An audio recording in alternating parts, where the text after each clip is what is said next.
여러분 반갑습니다. 저는 여러분과 같은 이 시민의 입장에서 의료 또 이 공공의료를 어떻게 볼 것인지에 대해서 말씀드리도록 하겠습니다.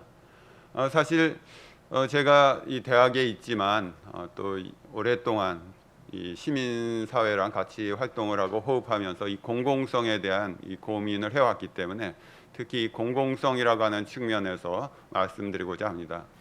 공공의료라고 되어 있고 또 앞서 이경수 교수님 말씀하시고 또 이 김종현 교수님 말씀하셨듯이 공공의료는 특정하신 분들, 특히 불편하시거나 또는 조금 이 생계가 어려우신 분이 받는 의료, 아니면 지금 같은 이 코로나19처럼 어떤 이 감염병이 확산되었을 때 그때 작용하는 의료라고 많이 알고 있는데요. 저는 공공의료를 모든 사람의 의료, 그리고 일상의료라고 정의하고 이야기를 시작하도록 하겠습니다. 공공의료는 모든 사람들에게 적용되는 의료입니다. 또 일상에서 아주 잘 작동되어야 되는 의료입니다. 공공의료는 좋은 의료와 같은 의미를 갖는 그런 의료라고 저는 생각합니다. 여러분 이 슬라이드 보면 처음에는 똑같은 조건이 환자 수와 그다음에 이 의료의 급여를 받는 환자 수가 똑같은 그런 두 개의 병원이 있습니다. 그런데 시간이 지나고 난 뒤에 한 곳은 환자 수는 줄었지만 의료급여 환자 비율은 늘었습니다. 다른 한 곳은 환자 수도 많이 늘었고 그리고 의료급여 환자 수도 조금 늘었습니다. 의료급여 환자 수는 똑같습니다. 하지만 비율로 따지면 한쪽은 높아졌고 한쪽은 낮아졌습니다. 어느 쪽이 더 공공의료에 가까운 그런 병원일까요? 답은 뒷페이지에 나와 있다고 생각합니다. 병원은 기본적으로 어떤 곳이죠?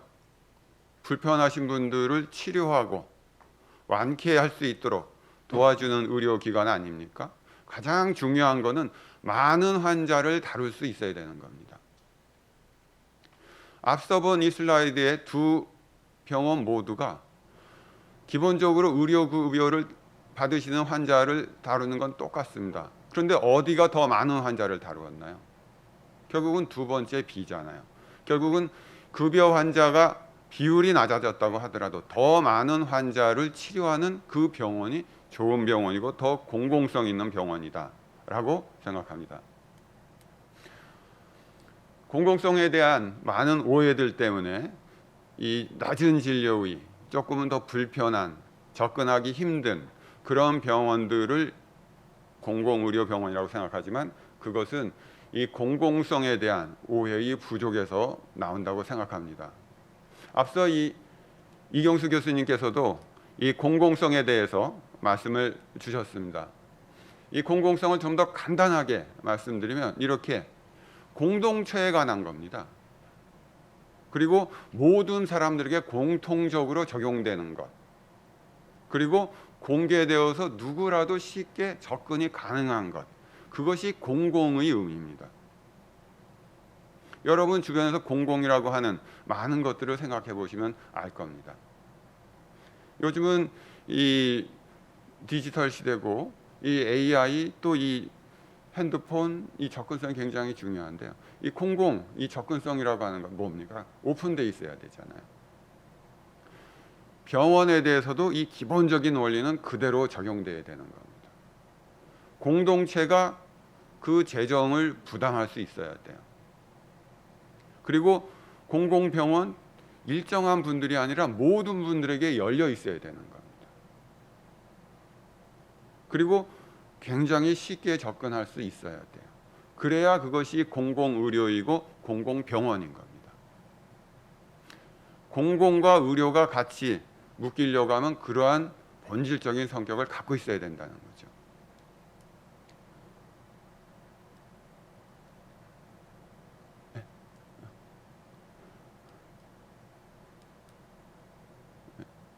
이 뒷장이 그래서 이 본질적인 공공의 가치라고 하는 것은 공동체 전체가 그 공공의 것을 통해서 사회통합을 이뤄내야 되는 겁니다. 사회통합이라고 하는 건 뭔가요?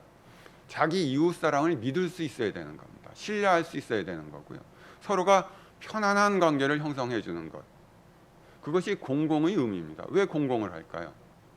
공동체 사는 사람들 모두가 서로가 서로에게 같은 식구라고 하는, 같은 가족이라고 하는 편안한 행복한 삶을 누릴 수 있는 환경을 만들어줘야 공공성을 갖는 겁니다. 또 그것을 위해서는 그 공동체의 구성원들 간의 연대를 형성할 수 있도록 해줘야 되는 거죠. 그러한 것들을 통해서 결국은 그 공동체에 살고 있는 모든 사람들이 삶의 편안함을 갖출 수 있어야 되는 겁니다. 그러한 목적으로 공공이라고 하는 것, 공공성이라고 하는 것들이 강조되는 겁니다. 그런데 한국적인 상황에서의 공공성은 어떤가요? 한국에서는 지금 매우 이 강력한 이 경쟁 기제가 작동하고 있습니다. 공동의 가치, 공동체의 가치보다는 개인의 가치, 또 승자의 가치가 더 지배하는 그런 그 사회인 거죠. 이런 사회 내에서 이 공공성이라고 하는 것들은 자꾸 메말라가고, 그러다 보면 공공성이 특히 적용돼야 되는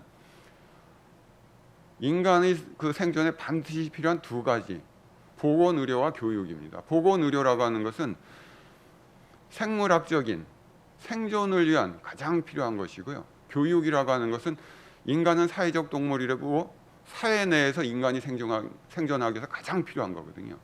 이 보건의료와 교육은 반드시 공공성을 갖춰야 되는 겁니다. 그런데 유감스럽게도 우리 대한민국 사회에서는 다른 사회에 비해서, 특히 유럽, 북유럽 사회에 비교해서 지나치게 공공성이 약화되어 있다. 공공의료에 대한 이 투자, 재정, 이런 것들이 너무 부족한 사회다. 그 부족함은 어디서 나오는 건가요? 결국은 국가가 갖고 있는 제한된 재정의 권위 있는 배분 절차로서의 정치인들의 결정 과정이 그렇게 되어 있는 건데, 거기에 영향을 미쳐야 될 우리 시민, 국민의 공공성에 대한 인식이 상대적으로 그만큼 약하기 때문에 그런 결과가 나온 거죠. 북유럽 쪽이 공공가치화관에서 대표적인 사례가 이 스웨덴 사례입니다.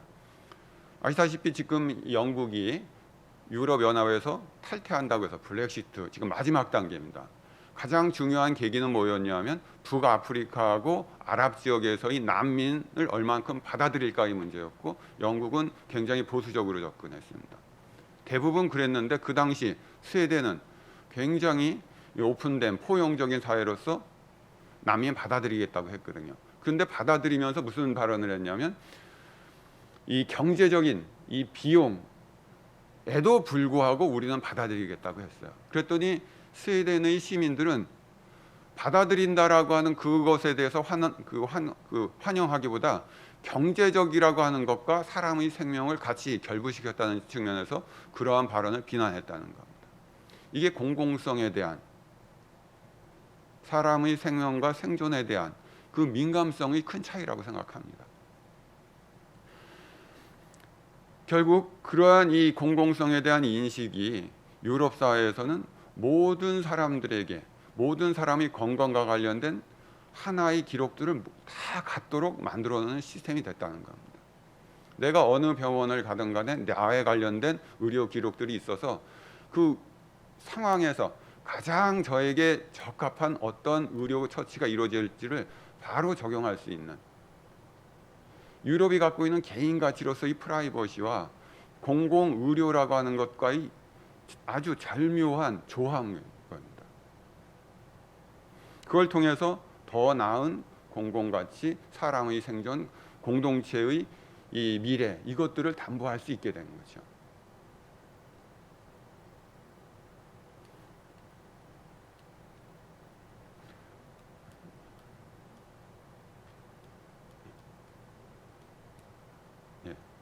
예, 우리 대구 경북의 경우에도 이미 공공성에 관한 논의 무려 100년 전에도 있었습니다.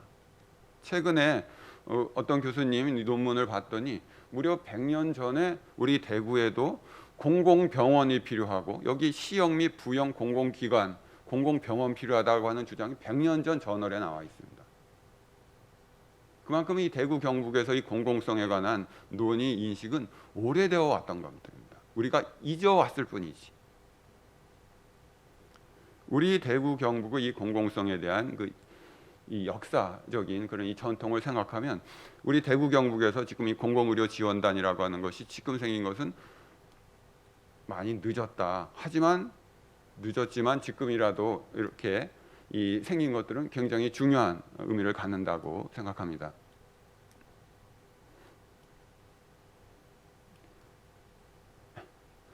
예. 이 공공의료기관을 어떻게 나눌지에 대해서는 서비스, 제공 주체, 또 사회적인 기능을 중심으로 다양하게 볼 수 있습니다.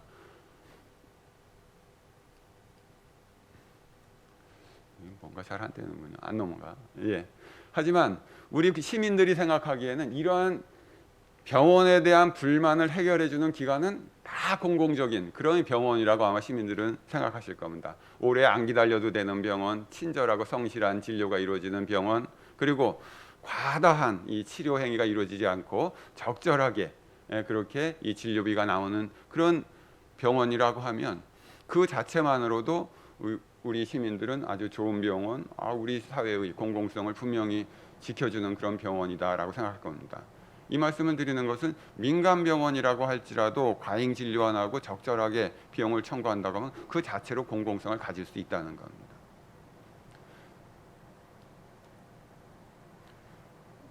예. 그래서 이 공공병원의 역할이 이제 새로 재정립되어서 취약계층에 대한 이 진료 중심이 아닌 모든 환자에게 양질의 질적 적정한 진료를 제공하는 병원은 모두가 공공병원이라고 우리가 인식할 수 있어야 되고, 그러한 병원이 늘어날 수 있도록 우리 시민들이 조금 더 관심을 갖고 목소리를 내야 된다라고 하는 겁니다. 그래서 우리 이 의료 시장 안에는 민간 병원이 있고 공공병원이 있는데 양자 간의 역할을 이렇게 나눠야 되는 거죠. 기본적으로 양질의 포괄적인 적정 진료는 민간 병원, 공공병원 모두가 해야 되는 것이지만 공공병원과 민간 병원이 차이가 좀 더 있다라고 하면 공공병원, 거점병원 중심으로 해서 이 교육, 훈련, 연구 그리고 보건의료 체제의 중심 구심점을 형성한다. 이런 기능을 공공병원 또는 거점병원에 주고 양질의 포괄적인 이 적정 진료가 민간 또 이 공공 모두에서 이루어진다고 하면 이러한 이 공공의료 시스템이 이루어진 그 사회가 바로 공공성이 살아있는 그런 사회가 될 수 있다고 하는 겁니다. 우리나라는 매우 의료 수준이 높다고 하면서도 노벨상과 관련해서는 굉장히 거리가 먼 나라가 되어 있지 않습니까? 왜 그럴까요? 너무 진료 중심인 겁니다. 거점병원, 공공병원에게 좀 더 연구 기능, 교육 기능을 더 많이 부과하고 그걸 할 수 있도록 하기 위한 아주 전폭적인 지원이 필요한 거죠. 그렇지 않으면 근본적으로 대한민국이 의료 분야에 있어서 세계 최정상을 달릴 수 없다는 겁니다. 그걸 위한 국가 재정, 지역 재정의 우선적인 그리고 가감한 그런 이 배분, 이것들이 반드시 필요한 시점이다. 더더욱이 지금 이 코로나19라고 하는 상황을 맞은 우리 대한민국 입장에서는 더 그렇다고 생각합니다. 그럼에도 불구하고 우리 헌법은 아직까지도 건강권에 관한 개념을 명시하고 있지 않습니다. 다만 보건의료에 관한 그러한 이 보건에 관한 권리만을 규정하고 있습니다. 매우 오래된 규정입니다. 건강권은 보건에 관한 것보다도 훨씬 더 나아간 개념이거든요. 그래서 이 김종영 교수님 이 발표문에도 나와 있던 이 건강권 개념의 도입이 굉장히 지금 중요한 시점입니다.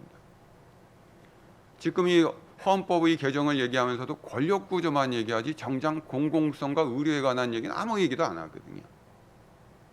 이 부분에 있어서 우리 이 시민의 목소리가 커져야 그것들이 개헌 과정에서 반영이 되고 건강권이라고 하는 좀 더 능동적이고 좀 더 적극적인 그런 우리 시민의 생명과 안전과 관련된 그러한 이 공공의료가 제공될 수 있다고 하는 겁니다.